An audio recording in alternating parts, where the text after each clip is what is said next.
Hi, and welcome back to Tampa Bay Right Now. We are talking about women's issues and solutions.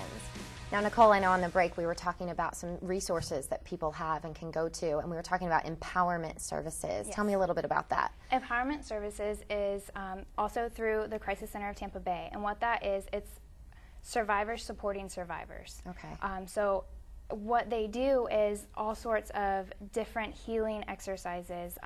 What one survivor found helpful for them in their journey of healing, they want to share that with the group of the other survivors and possibly have it help them in some way. So we do things, healing through laughter, creative dance workshops, making things with clay and then painting them, and letting ourselves express in whatever way is healing to ourselves. So it's just, it builds someone's toolbox and being able to cope with their trauma that they experience. It's probably healing in itself, too, to walk into a room where you know everyone in this room has been through what I've been through. They've experienced something that I've experienced. When a lot of times you feel very alone in that situation. So wouldn't you say that that's one of the main reasons for these empowerment services, is to get people together for these fun exercises, but also just to lift each other up?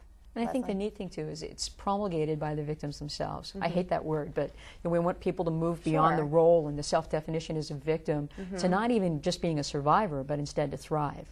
Right. One of the groups that we run on Tuesday evenings, it's anonymous, there is no cost, there is no fee, it's called Circle of Healing.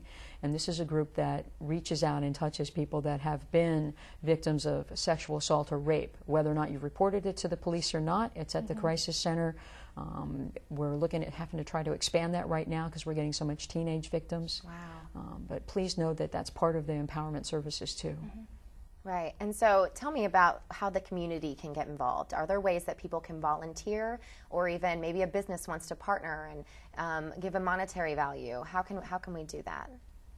We do take volunteer advocates for our sexual assault services, and we also have volunteer opportunities within the Crisis Center as a whole and all the different departments as well that Leslie was talking about. So there's many ways for someone to get involved with the Crisis Center. So they would just contact you directly and kind of They would, research that? yeah, contact the Crisis Center directly, and they would, their interest would be appropriated to the correct department. And Leslie, what would you say to businesses out there that may want to help or partner? Don't be surprised if you get direct phone calls at this point in time and what's happening federally and on state and county levels in terms of funding. The nonprofit programs that you believe in, please help support them, because the only thing that's going to happen is generation after generation after generation has violence and trauma in their lives, and the only way to stop it is for that first family member to make a commitment to healing, and that's why we're there. I mean, the Crisis Center talks a lot about hope, help, and healing, but that's what we're about. We're not about just telling the story, we're about healing. Right.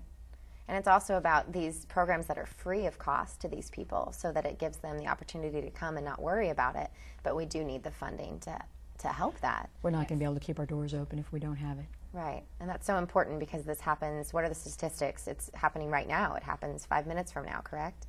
Happens all the time. And to all ages. All ages, all socioeconomic stratas, all of that, all the above.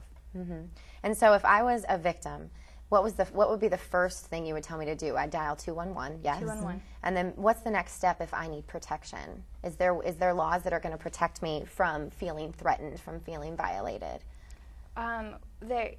There's various ways that you could go about that. We would safety plan with you.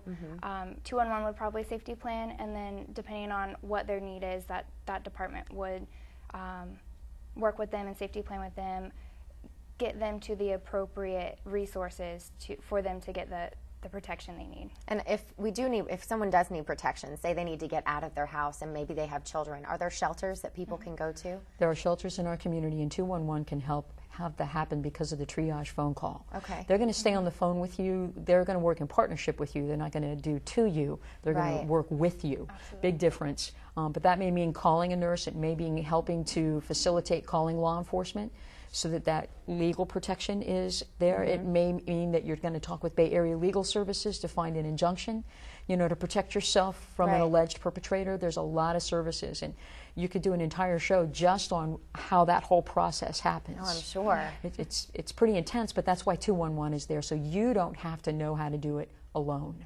Right, because there's so much information out there, and I know the average person has no idea how to Right. go about the legal system, or what shelter to call, or what is even considered. Is this considered domestic violence? What there's We all don't those know questions. things until it touches our lives. Right. Call us.